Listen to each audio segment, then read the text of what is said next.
Friends నిజంగా ఈ budget segment లో మాత్రం క్రేజీగా లాంచ్ చేసింది ఈ బ్రాండ్ అయితే. యూజువల్ గా మనం వచ్చేటప్పటికి 6GB మాత్రమే చూస్తుంటాము బేస్ వేరియంట్స్. వీళ్ళు ఏకంగా బేస్ వేరియంట్ ని 8GB తో పాటు ఇంటర్నల్ స్టోరేజ్ మెమరీ 256GB తీసుకొచ్చారు. ఇన్స్టెడ్ ఆఫ్ 128GB మనం వెరీ కామన్ గా అయితే చూస్తుంటాం. ఇంతే కాదండో, ఏకంగా ఈ బడ్జెట్ సెగ్మెంట్ లో వీళ్ళు డ్యూయల్ NFC ని కూడా తీసుకొచ్చారు. Yes, this is nothing but Infinix కి సంబంధించినటువంటి ఈ రోజే అఫీషియల్ గా లాంచ్ చేసిన Infinix Note 40X 5G mobile phone. So ఆలస్యం చేయకుండా అన్బాక్స్ చేసేద్దాం. బాక్స్ కంటెంట్స్ తో పాటు మరిన్ని విషయాలు అయితే తీసేసుకుందాం. సో యూజువల్ గా మనకి green colour and black colour combination box ఎలా అయితే ఉంటుందో అలాగే మనకు ప్రొవైడ్ చేశారు. యూజువల్ గా ఒక మొబైల్ ఫోన్ అండ్ దీంట్లో మనకు వచ్చేటప్పటికి 18 వాట్స్ కి సంబంధించినటువంటి charger along side with type A to type C cable and దీంతో పాటు మనకి TPU కేస్ ని కూడా ప్రొవైడ్ చేశారండి, సిలికాన్ కేస్, అండ్ కొంత యూజర్ మాన్యువల్స్ ని కూడా మనకు ప్రొవైడ్ చేయడం అయితే జరిగింది. అంతే, అపార్ట్ ఆఫ్ దిస్ ఒక సిమ్ ఎజెక్టింగ్ పిన్ బాక్స్ లో ఇంకేమైతే లేదు. అండ్ ఇందులో మీకు వచ్చేటప్పటికి 3 కలర్స్ వస్తాయి. ఒకటి బ్లూ,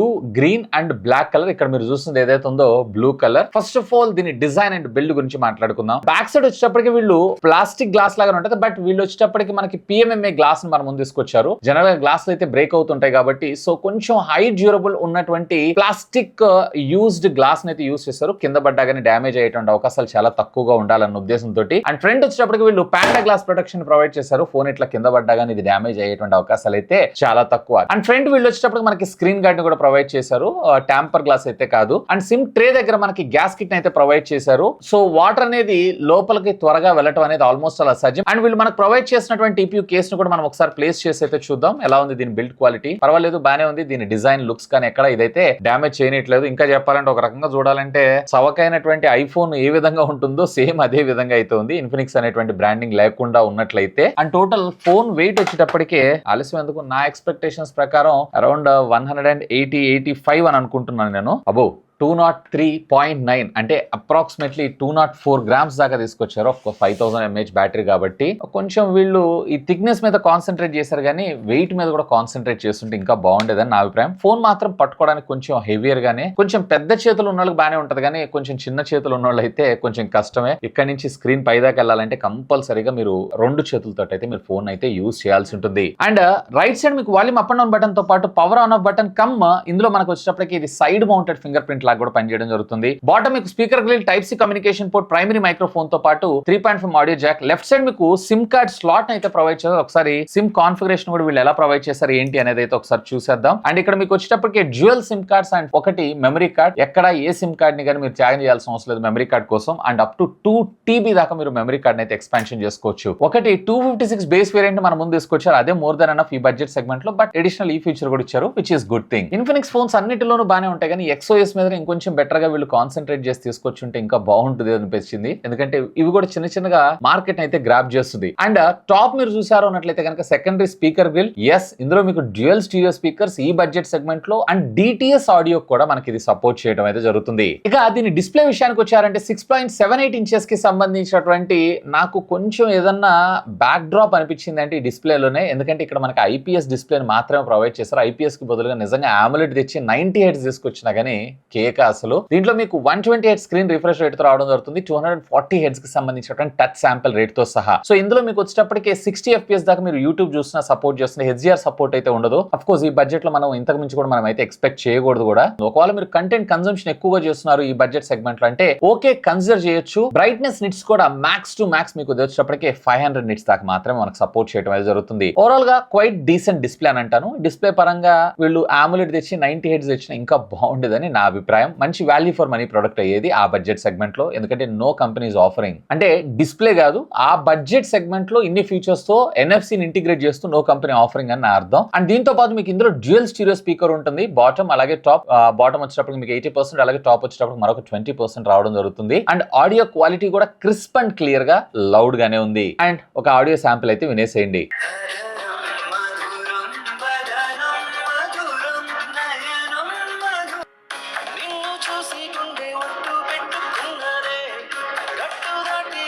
ఇక దీంట్లో మెయిన్ మనం ప్రాసెసర్ గురించి మాట్లాడుకుందాం. MediaTek Dimensity కి సంబంధించినటువంటి 6300 6 nanometer బిల్ఫిట్ టెక్నాలజీ మీద డిజైన్ చేసినటువంటి ఆక్టా కోర్ ప్రాసెసర్ ని మనకి ఇందులో వాడటం జరిగింది. ఇది కూడా మనకి TSMC మేకే. ఇది 5G ప్రాసెసర్ కూడా. డే టు డే లైఫ్ లో ఈ బడ్జెట్ సెగ్మెంట్ లో వాడేటువంటి టాస్క్ అన్నిట్లో కూడా మీకు ఎలాంటి హ్యాక్ గానీ ల్యాగ్ గానీ లేకుండా ప్రాపర్ గా మీరు దీన్ని అయితే యూటిలైజ్ చేసుకోవచ్చు. అండ్ మోడరేట్ కూడా కాదు కానీ బిగినర్స్ అయి ఉన్నట్లయితే గేమ్స్ అయితే మీరు కన్సిడర్ చేయొచ్చు. PUBG BGMI లాంటివి కాదు కానీ తక్కువ ఫ్రేమ్ రేట్ లో అయితే మీరు ఏదో జస్ట్ టైం పాస్ అయితే చేసుకోవచ్చు. అండ్ ఇందులో మీకు LPDDR4X టెక్నాలజీకి సంబంధించినటువంటి ర్యామ్ అండ్ UFS 2.2 స్టోరేజ్ ని మన ముందు తీసుకొచ్చారు. Of course virtual RAM support కూడా ఉంటుంది. దీని ద్వారా మీరు మల్టీ టాస్కింగ్ లో ఎక్కువ యాప్స్ ని యూజ్ చేస్తుంటారు అన్నట్లయితే కనుక డెఫినెట్లీ వాటన్నిటిలో కూడా ఎక్కడ ల్యాగ్ గానీ హ్యాంగ్ గానీ లేకుండా ప్రాపర్గా ఇది సపోర్ట్ చేయడం జరుగుతుంది. ఇక దీంట్లో మరొక కొంచెం డిసప్పాయింట్మెంట్ అనిపించేటువంటి విషయం ఏంటి అంటే ఇది XOS తో వస్తుంది. డిసప్పాయింట్మెంట్ ఏం కాదు కానీ OS కూడా బాగుంటుంది. బట్ XOS అనేది అంత పెద్ద పాపులర్ అయితే కాదు compare to regular mobile operating system custom UIs తో పోలిస్తే. దీని మీద ఇంకా కొంచెం బెటర్ గా వీళ్ళు వర్క్ చేసి ఇంకొంచెం మరింత స్మూత్ గా మరింత ఎడిషనల్ ఫీచర్స్ ని కూడా ఇందులో ఇంటిగ్రేట్ చేస్తుంటే ఇంకా బాగుంటుంది. అండ్ బై ద బై ఇది Android 14 out of the box. వీళ్ళైతే ఏం కమిట్మెంట్ చెప్పట్లేదు ఎన్ని ఇయర్స్ ఆఫ్ అప్డేట్స్ ఇస్తానని. మోస్ట్లీ నాకు తెలిసినంత వరకు మరొక మేజర్ అప్గ్రేడ్ అంటే Android 15 వచ్చే అవకాశం ఉంది. And 2 years of security patches ని మీకు ప్రొవైడ్ చేస్తారు అంతే. సో ఈ బడ్జెట్ సెగ్మెంట్ లో ఇంతకు మించి కూడా మనం అయితే ఎక్స్పెక్ట్ చేయలేం. అండ్ బ్లాట్వేర్ ఏమన్నా ఉంది అని అంటే లైట్ గా బ్లాట్వేర్ అయితే ఉంది. సో ఆ బడ్జెట్ సెగ్మెంట్ లో ఆ బ్లాట్వేర్ ని కన్సిడర్ చేయొచ్చానంటే అసలు బ్లాట్వేర్ లేకుండా ఉంటే బాగుంటుంది. బట్ బడ్జెట్ లో కూడా వీడు చూసుకోవాలి కాబట్టి మేబీ కన్సిడర్ చేస్తే ఆ బ్లాట్వేర్ కూడా లేకుండా తీసుకొస్తే ఇంకా బాగుండేదని నా అభిప్రాయం. అండ్ దీంట్లో మీకు వచ్చేటప్పటికి ప్రైవసీ లాక్ అండ్ దీంతో పాటు బై డిఫాల్ట్ గా కాల్ రికార్డింగ్ కూడా వీళ్ళ ఓన్ డైలరే ఉంటుంది కాబట్టి అవతల వాళ్ళకి నోటిఫికేషన్ లేకుండా కాల్స్ ని కూడా మీరైతే రికార్డ్ చేసుకోవచ్చు. ఇక ఇందులో మనకి బ్యాటరీ డిపార్ట్మెంట్ విషయానికి వస్తే 5000 mAh ఆఫ్ ద బ్యాటరీతో పాటు 18 watts ఆఫ్ ఫాస్ట్ ఛార్జింగ్ టెక్నాలజీకి ఇది సపోర్ట్ చేయడం జరుగుతుంది. 18 watts ని ఫాస్ట్ ఛార్జర్ అంటాం. ఈ రోజుల్లో ఫాస్ట్ ఛార్జింగ్ టెక్నాలజీ కాదని నేను అంటాను. ఎందుకంటే almost all iQOO 200 watts of fast charging టెక్నాలజీని కూడా అఫీషియల్ గా కమర్షియల్ రోల్ అవుట్ చేసింది. అండ్ ఇది మీకు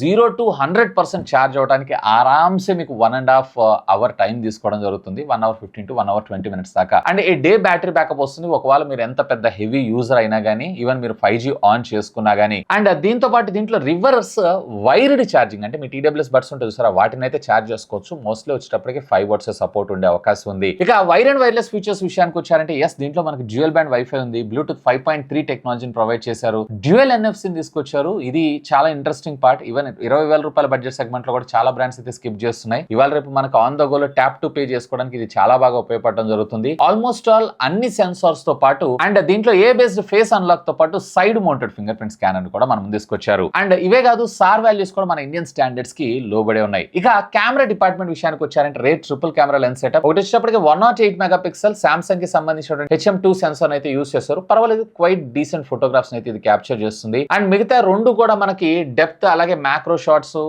పోర్ట్రేట్ ప్రాసెసింగ్ కోసం అని యూజ్ చేయడం జరుగుతుంది. డెప్త్ ఎఫెక్ట్ కోసం 2 మెగాపిక్సెల్ సెన్సార్స్. వీటి గురించి మనం ఎంత తక్కువగా మాట్లాడుకుంటే అంత మంచిది. అండ్ మెయిన్ ఉన్నటువంటి సెన్సార్ లో మీకు OS అయితే ఏం లేదు, ఎలక్ట్రానిక్ ఇమేజ్ స్టెబిలైజేషన్ మాత్రమే ఉంటుంది. అండ్ ఫ్రంట్ వచ్చేటప్పటికి వీళ్ళు 8 మెగాపిక్సెల్ సెల్ఫీ కెమెరాస్ తీసుకొచ్చారు. క్వైట్ డీసెంట్ ఫోటోగ్రాఫ్స్ అయితే మీరు క్యాప్చర్ చేయొచ్చు. బట్ అన్ని బాగానే ఉన్నాయి కానీ దీంట్లో మనకి IR బ్లాస్టర్ కూడా ఇంటిగ్రేట్ చేస్తుంటే ఇంకా బాగుండేదని నా అభిప్రాయం. ముఖ్యంగా ఈ బడ్జెట్ సెగ్మెంట్ లో మనకి 3.5 ఆడియో జాక్ ని కూడా ప్రొవైడ్ చేశారు. ఇక ఫైనల్ గా నా కంక్లూజన్ అసలు ఎవరికి మొబైల్ ఫోన్ ఒకవేళ మీ బడ్జెట్ కనుక స్ట్రిక్ట్లీ 13-14 రూపాయల బడ్జెట్ సెగ్మెంట్ లో చూస్తున్నారు అన్నట్లయితే ఇఫ్ ఐఎమ్ నాట్ రాంగ్ దీన్ని వీళ్ళు ఇదే బడ్జెట్ లో లాంచ్ చేసేటువంటి అవకాశం ఉంది ఇంక్లూడింగ్ కార్డ్ ఆఫర్స్ అన్నిటి కలిపి. సో ఆ బడ్జెట్ సెగ్మెంట్ లో ఫుల్ ప్యాక్డ్. బట్ ఇక్కడ మీరు ఒక్కదానికి కాంప్రమైజ్ అవ్వాల్సి ఉంటుంది. డిస్ప్లే మీకు ఇది వచ్చేటప్పటికి IPS డిస్ప్లే మాత్రమే. ఇక్కడ AMOLED తెచ్చి 90 Hz తెచ్చినా ఇంకా నిజంగా క్రేజీ డీల్ అయ్యేది ఈ బడ్జెట్ లో. ఆ బడ్జెట్ లో మీరు 5G కూడా ఇంటిగ్రేట్ చేసి చూస్తున్నారు. మళ్ళీ ఫర్దర్ గా అప్గ్రేడ్ చేసుకోవాల్సిన అవసరం లేకుండా చూస్తున్నారు అన్నట్లయితే కనుక simply do have a look on that. And దీని గురించి దీని ప్రైసింగ్ గురించి మీరే అనుకుంటున్నారు లెట్ మీ నో, ఖచ్చితంగా కామెంట్ చేయండి. ఎనీవే ఈ ఫోన్ కి సంబంధించిన లింక్స్ ఈ వీడియో కింద ఉన్నటువంటి డిస్క్రిప్షన్ లో ప్రొవైడ్ చేస్తాం. ఒకవేళ మీరు ఫోన్ పర్చేజ్ చేయాలనుకుంటున్నారు అన్నట్లయితే feel free to use my links. That's all for today. This is Vasu signing off. Have a great day.